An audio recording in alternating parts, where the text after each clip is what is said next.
Bueno. Hola, buenas para todos. Damos comienzo al Ateneo Central de Pediatría, que se titula Puesta al Día del Síndrome de Turner. Recordamos las reglas de convivencia. Todos los micrófonos deberán permanecer silenciados durante la presentación. El material será grabado y subido públicamente a YouTube. Utilice el chat para hacer preguntas, comentarios o sugerencias, y al final de la presentación tendremos un espacio para que los expositores puedan responder a sus dudas. Recordemos respetar la privacidad de los pacientes a presentar, evitando dar datos personales. Para comenzar, le vamos a dar la palabra a la doctora Canudas Rocío del Servicio de Clínica Pediátrica. Bueno, vamos a presentar dos casos para dar inicio a este Ateneo. El primer caso es un paciente femenino, producto de un embarazo gemelar bicorial y biamniótico, producto de fertilización asistida.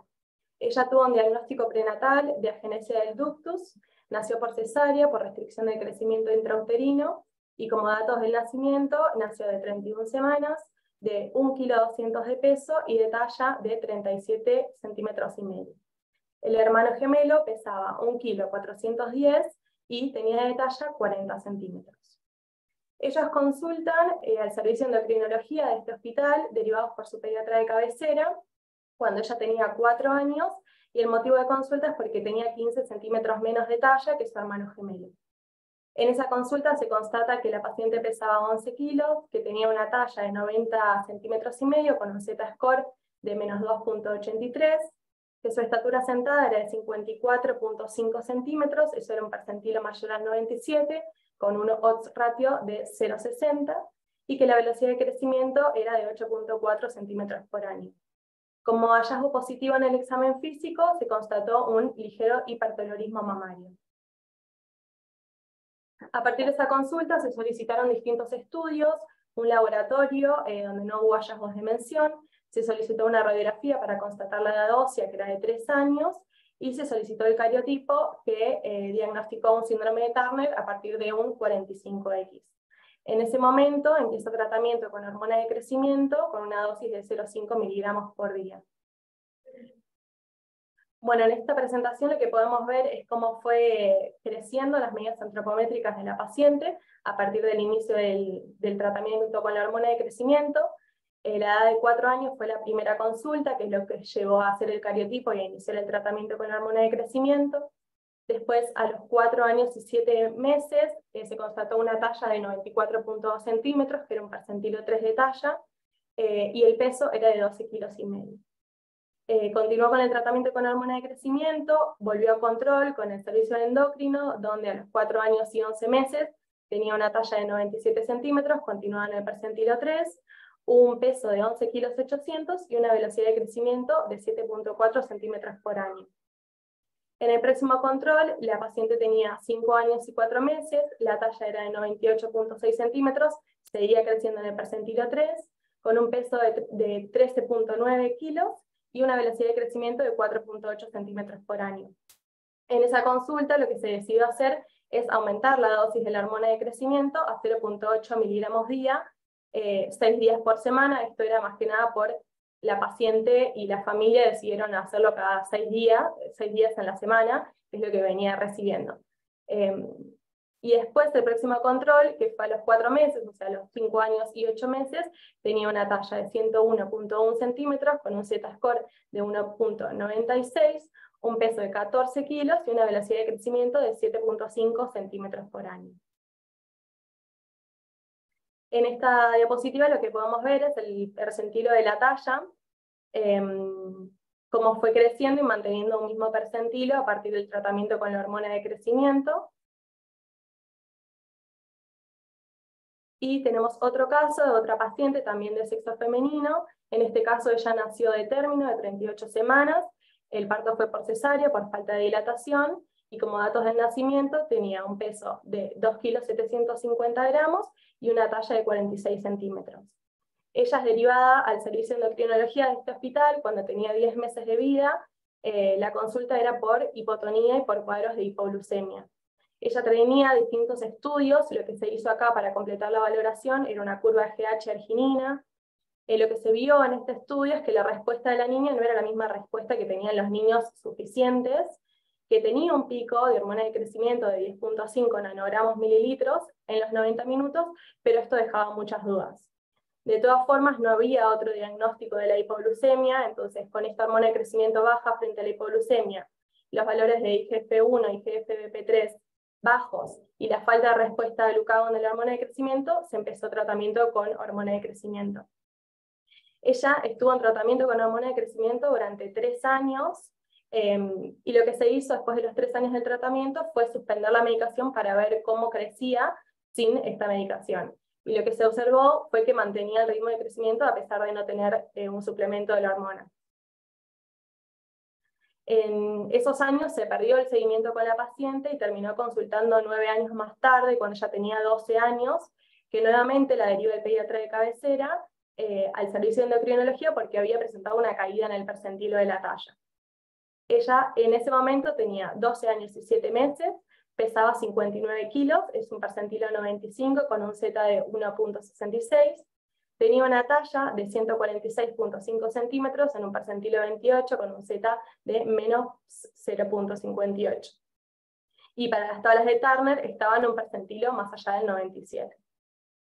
Como estudios, ella trabajó un perfil tiroideo que era normal, las serologías para enfermedad celíaca estaban descartadas, trajo un laboratorio hormonal donde las gonadotrofinas estaban aumentadas, y como hallazgos en el examen físico tenía un paladar alto, cúbito valgo y las manos y los pies pequeños. En esa consulta lo que se hizo fue solicitar el cariotipo y empezar un tratamiento con estradiol. En ese primer momento se empezó con 1 miligramo 3 veces por semana, y el resultado del cariotipo diagnosticó un síndrome de Turner. En ese momento, a partir del diagnóstico, lo que se hizo fue aumentar la dosis de estradiol a 1 miligramo, en este caso cada 5 días. Luego, unos meses de tratamiento con estradiol, presentó la menarca, y a partir de la menarca lo que se hizo fue cambiar el tratamiento a anticonceptivos hormonales combinados. Y en este caso está la curva de percentilos de la niña, donde se ve que está creciendo en un percentilo, y después está la caída del percentilo, que es lo que la llevó a motivar a la consulta, y después como a partir del tratamiento vuelve a encajarse en un percentilo.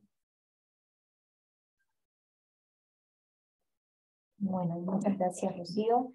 Continuamos con la sección de endocrinología pediátrica con el doctor Guillermo Alonso.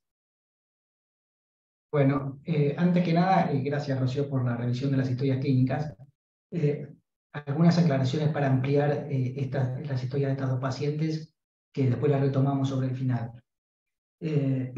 La primera paciente, una chica que nos consultó a los 4 años, el motivo de la consulta era que no tenía el crecimiento que esperaban, a pesar, a pesar de que no había muchas razones para ello. Hasta acá se había asumido que tenía su retraso de crecimiento intrauterino, la diferencia con el hermano le llamaba la atención a los papás son de talla más bien alta, y no había tenido muchas intercurrencias significativas en el periodo neonatal. Cuando estuvo 50 días internada, solamente estuvo allí para engorde, pero después, en los primeros meses, en los primeros 2 años de vida, hay que decir que había tenido varias infecciones del tracto urinario, y que se diagnosticó una malformación pielocalicial que fue operada, y tenía dificultades en la ganancia de peso y dificultades en la introducción de la alimentación, y además también tenía el diagnóstico prenatal de la agenesia del ductus arterioso persistente.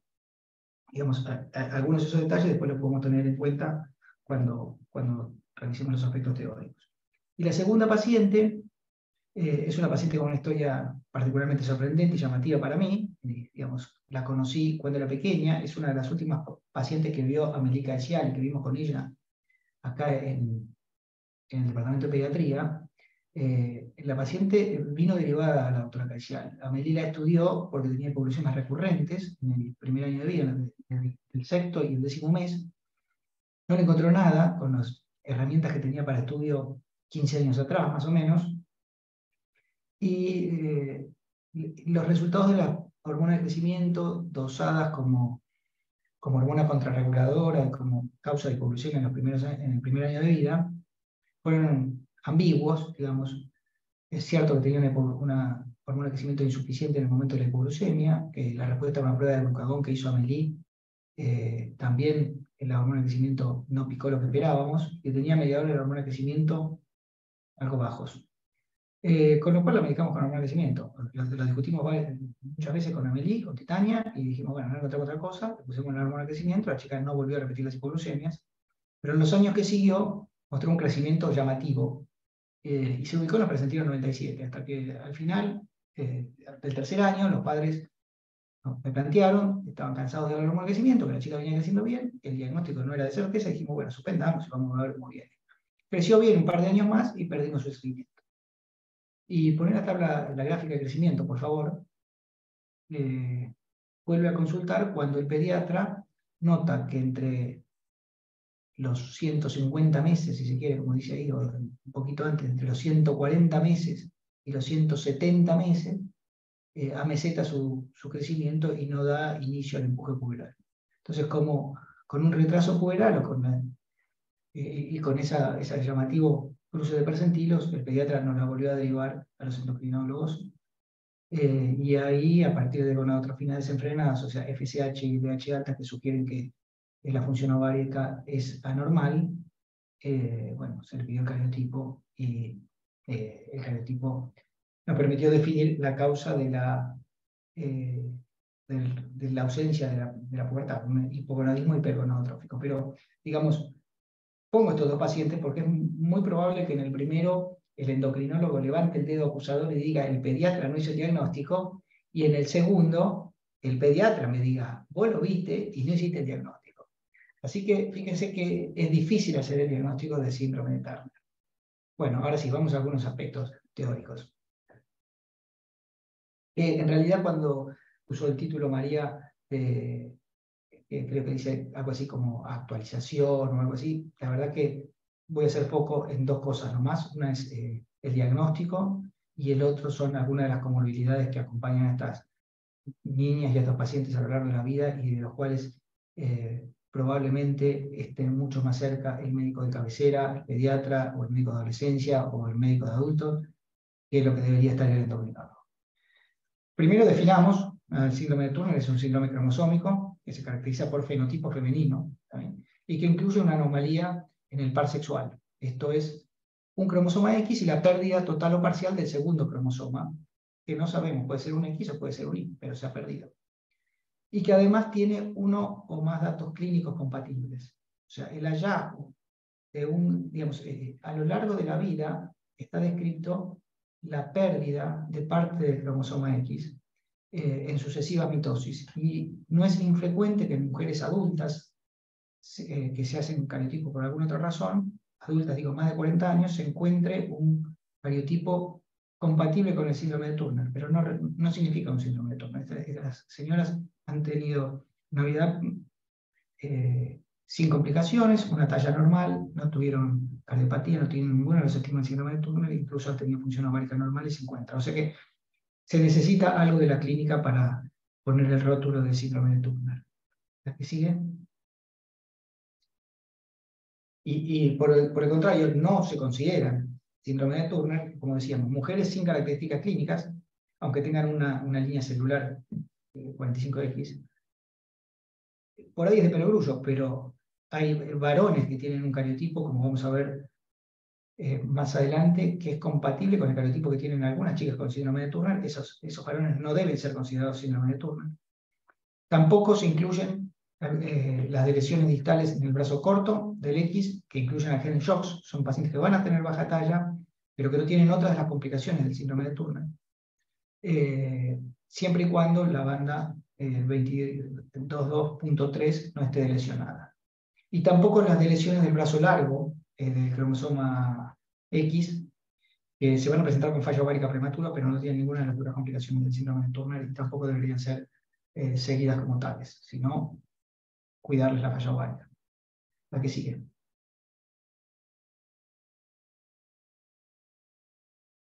¿Otra? Okay. Bueno, de los datos epidemiológicos, y acá surge que hay algunos, digamos, que fallamos en el diagnóstico. Estos datos epidemiológicos tienen un sesgo por la falta de diagnóstico, ¿no? Y en parte depende de la metodología que se usa para evaluar el cariotipo. Digamos, algunas de estas niñas presentan un cariotipo en mosaico, y esos mosaicos pueden mostrar una línea en donde falta un cromosoma del par sexual en muy bajo grado de mosaicismo. Por lo tanto, es necesario hacer un conteo suficiente de metafases para poder estar seguros de que nuestra paciente tiene un cariotipo normal en todas sus líneas. Se sugiere por lo menos el conteo de más de 50 metafases. Y la verdad que habitualmente cuando pedimos un cariotipo convencional, se suelen contar alrededor de 20 metafases. Entonces, si uno tiene alta sospecha del síndrome de Turner, tiene que pedirle al citogeneticista que cuente por lo menos más de 50 metafases. Y decía que los datos de prevalencia o de incidencia son diferentes según cuál es la fuente para esos datos. Algunos estudios que han hecho screening cromosómico en sangre de cordón, de Inglaterra, de Dinamarca, la anterior ponemos, así, sugieren 64 por cada 100.000 recién nacidos vivos, o sea, 64 por cada 50.000 mujeres. Otras formas de screening molecular en sangre de banco, por ejemplo, en sangre de banco de donantes, habla de 88 por cada 100.000 muestra de sangre, también 88 por cada 50.000 mujeres. Y estudios poblacionales, donde el diagnóstico se basa en el cariotipo solicitado por algún motivo clínico habitualmente, muestran números menores, entre 17 y 35 por 100.000, lo cual vean ustedes que hay una diferencia y que uno podría decir que por lo menos alrededor del 30% de las pacientes con síndrome de Turner no se terminan diagnosticando. La que sigue. Bueno, acá hay tres gráficas que muestran una revisión reciente. En el cuadrito A, que está a la izquierda, muestra el aumento a lo largo de las décadas de la incidencia por millón de mujeres del síndrome de Turner, en que hay un ligero aumento. En la gráfica B del medio, se ve que esa incidencia, esas son pacientes con síndrome de Turner con cariotipo 45X. Esa incidencia va disminuyendo a lo largo de las décadas y probablemente los autores lo interpretan que está relacionado con abortos provocados ante la anomalía cromosómica detectada prenatal o alguna otra evidencia de malformación compleja detectada en forma prenatal, como puede ser una cardiopatía congénita. Y en cambio, el aumento de esta incidencia a lo largo de las décadas está en relación con el diagnóstico de chicas con síndrome de Turner con cariotipos mosaicos, como se ve allí. Bueno, la que sigue.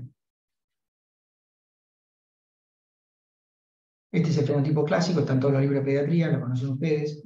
La baja talla como cardinal, digamos, que el libro dice que el 99% de las chicas tienen baja talla con síndrome de Turner. Ustedes vieron, una de nuestros dos pacientes que presentamos hoy no tenía baja talla, por definición, digamos.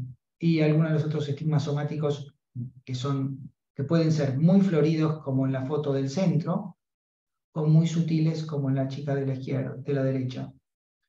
El cuello alado, los nevos, digamos, la displasia unguial, la deformidad de Madelung pueden presentarse o no. Lo mismo que algunos, el edema, la micrognatia, las características faciales, la implantación baja de la oreja, pueden estar o podemos no verlas. La que sigue. Esta es nuestra serie, comparada con una tabla que está en la literatura. La mayoría de nuestros pacientes, digamos que casi el 50%, tienen un cariotipo 45X.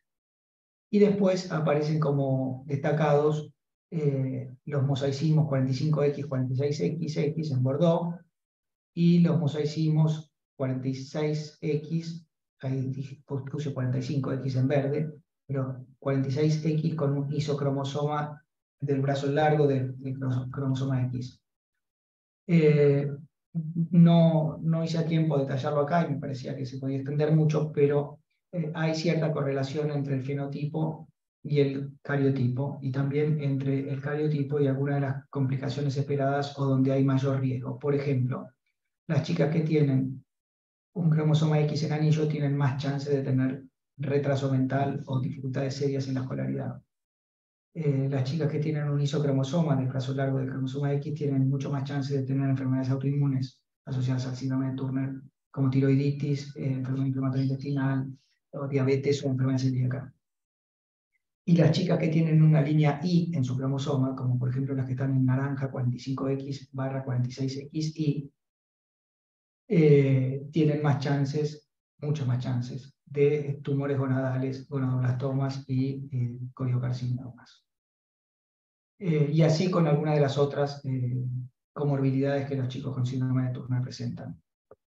Esta frecuencia que nosotros tenemos es parecida a los que tienen otras series, quizás en otros lugares donde el aborto electivo es más frecuente, hay menor porcentaje, como decía antes, de chicas con monosomía del X, que entre otras cosas también tienen más chance de cardiopatía congénita. Bueno, la que sigue. Bueno, esta es la edad del diagnóstico. En el gráfico de la izquierda están puestas nuestros pacientes.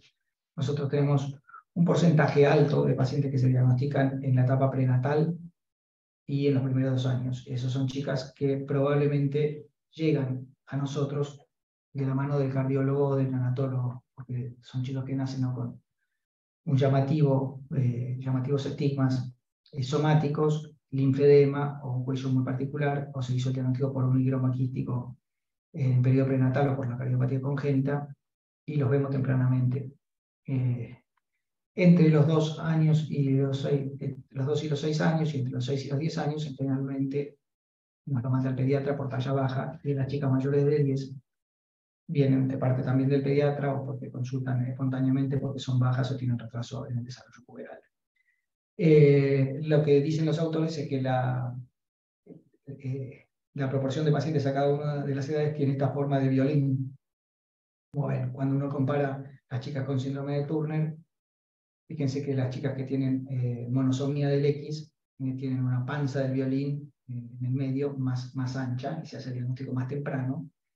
Y otras chicas asociadas con síndrome de Turner vienen a la derecha, digamos, cuando hay más mosaísmos se estira el violín y se hace más alto. Fíjense que en esta gráfica, es de una clínica que toma pacientes adultos también, distinto a lo que analizamos nosotros, la mediana de edad de diagnóstico, que es el puntito blanco que está en el medio del violín, es alrededor de 15 años. O sea, fíjense qué tarde es la mediana del diagnóstico. O sea, la mitad de las pacientes tienen su diagnóstico después de los 15 años. La que sigue. Bueno, acá hay otra serie, un poco más vieja. Las barras en negra son los cariotipos 45F y los otros son los otros cariotipos. Digamos, y fíjense esta curva que es muy parecida a lo que mostré yo, aunque acá están divididos más por años y no tanto por grupos de años, grupos etarios, ¿no? Pero un poco lo que decíamos antes, las chicas, hay muchas pacientes que se diagnostican en los primeros 6 meses de vida, con un gran porcentaje de pacientes con cariotipos puros, y sobre todo a partir de un hallazgo incidental en la ecofetal, un linfedema o una cardiopatía congénita. Fuera del periodo neonatal, después de los 2 años de vida, el problema es la baja talla, viene por eso, y después sobre los 10, los 11, los 12 se suma el tema del retraso puberal. Y fíjense que en esta serie solamente un cuarto de los pacientes se diagnostican antes de los 4 años. Y si excluimos los pacientes que tienen el diagnóstico perinatal, la edad media del diagnóstico es los 8 años. Y esto sucede 5 años después de que estas pacientes están por debajo del percentilo 5 en talla. Y la mayoría de las pacientes tienen una talla menor de 2. O sea que el problema de la talla, que es lo que lleva al diagnóstico, digamos, si uno mira estos números, parece ser que ese diagnóstico, a pesar de que los pediatras estamos muy atentos a cómo crecen los chicos o las chicas, es un diagnóstico tardío. La que sigue. Bueno, ¿y por qué hacer el diagnóstico? Bueno, esto es común a muchas otras enfermedades genéticas, metabólicas raras, etc. Pero en este caso, estos puntos son también claves, ¿no? La comprensión por parte de la familia de los problemas de la niña, algunos problemas que no se atribuían al síndrome de Turner, pero que cuando uno revisa la historia retrospectivamente están presentes. La nena no escucha bien, tiene otitis recurrentes, tuvo dificultades para alimentarse el primer año de vida.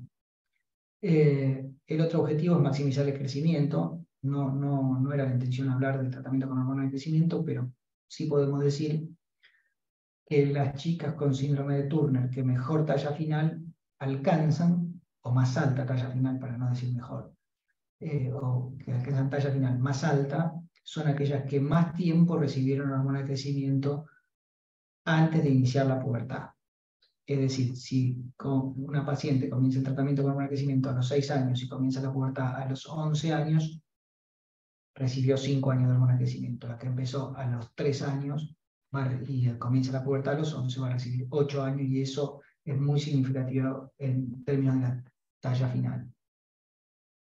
Un punto importantísimo me parece que es la pesquisa en tiempo de las comorbilidades, ir anticipándose o detectarlas tempranamente muchas veces. Y el otro punto es la inducción de la pubertad en tiempo y forma.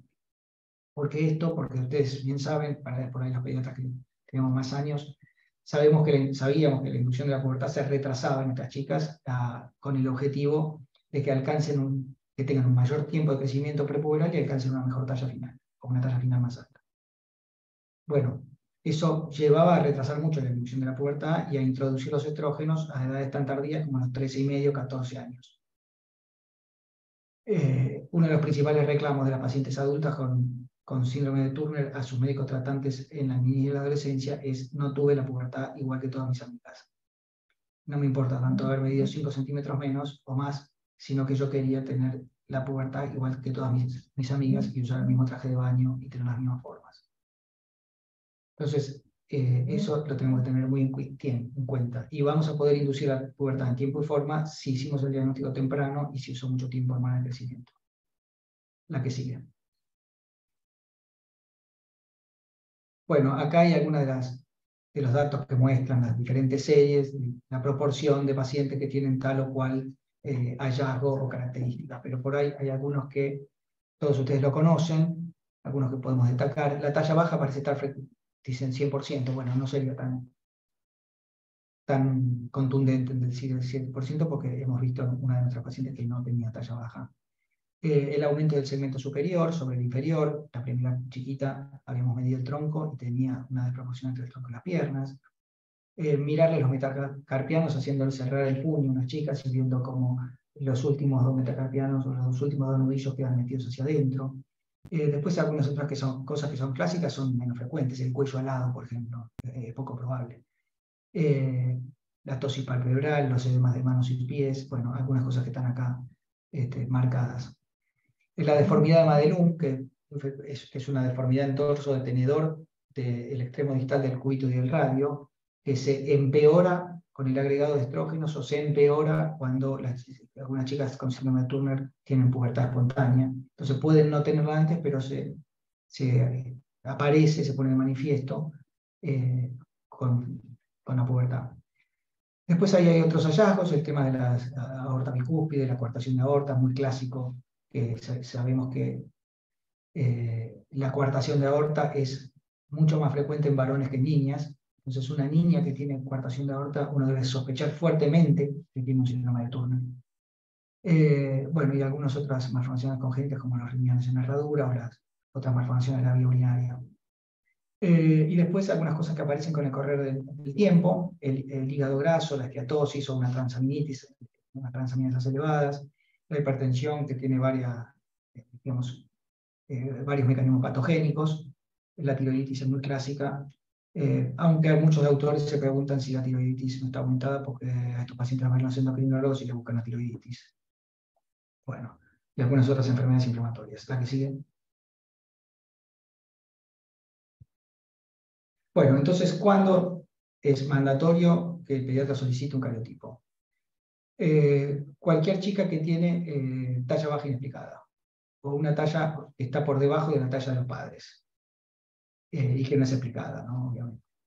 El cuello alado, el linfedema periférico, la coartación de aorta, como dijimos, y el retraso puberal también son razones para pedir un cariotipo. Si tiene algunos, 2 o más de los otros estigmas, ¿no? Displasia unguial, paladar arqueado, alto, cuarto metacarpiano corto, estrabismo también.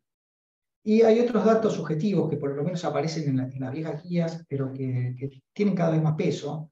Por ejemplo, titis media recurrente, aorta bicúspide, cúbito valgo, explicanto, retraso en el aprendizaje no verbal, especialmente en el área de matemática. Eso por ahí, si tenemos alguna otra cosita más, si la talla está un poquito por debajo de la talla genética, bueno, capaz que no necesitamos tener todo el cuadro completo para pedir un eucariotipo. La que sigue.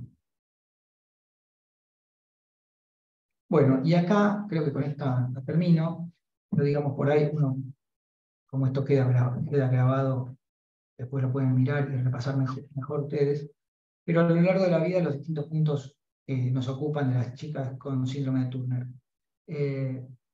Fíjense que así, si uno lo mira rápidamente, hay pocas cosas que son de resorte exclusivo del endocrinólogo. O sea, la talla baja si le ponemos tratamiento con hormona de crecimiento, las alteraciones en la pubertad, la tiroiditis, pero después el resto necesitan de un buen clínico que las acompañe y que vaya pesquisando estas comorbilidades o incluso que intente llevarlas a una vida saludable para evitar otras complicaciones como la obesidad, la esteatopatitis, detectar tempranamente la enfermedad inflamatoria intestinal, las dificultades en el aprendizaje, evaluar las otitis medias recurrentes, la posibilidad de una hipoacusia conductiva por las otitis recurrentes, ser enérgico con el otorrino y decirle, esta chica con síndrome de Turner que tiene otitis recurrente tiene que operarse tempranamente, tiene que ponerse túbulos de ventilación, porque van a seguir repitiendo las otitis y van a tener una hipoacusia conductiva que se le va a sumar además a la hipoacusia neurosensorial que adquieren en la juventud tardía o en la adultez. Así que muy importante. Ese es otro de los puntos que también en los estudios de calidad de vida de chicos con síndrome de Turner está muy marcado. La hipoacusia como limitante en su vida cotidiana.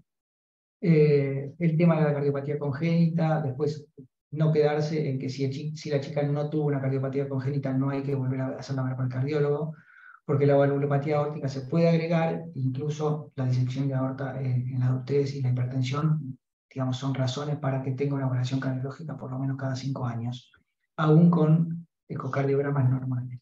Y esa valoración cardiológica tiene que incluir probablemente una resonancia del corazón y del callado y la salida de la aorta.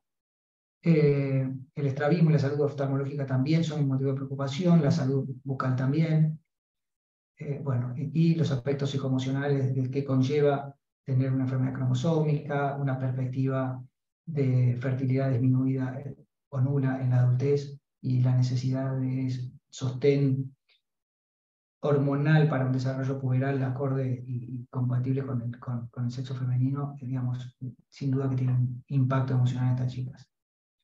Bueno, eso es todo, creo, ¿no? Bárbaro. Muchas gracias, Guillermo. Si quieren podemos volver también a... Abrimos espacio para preguntas. Dale.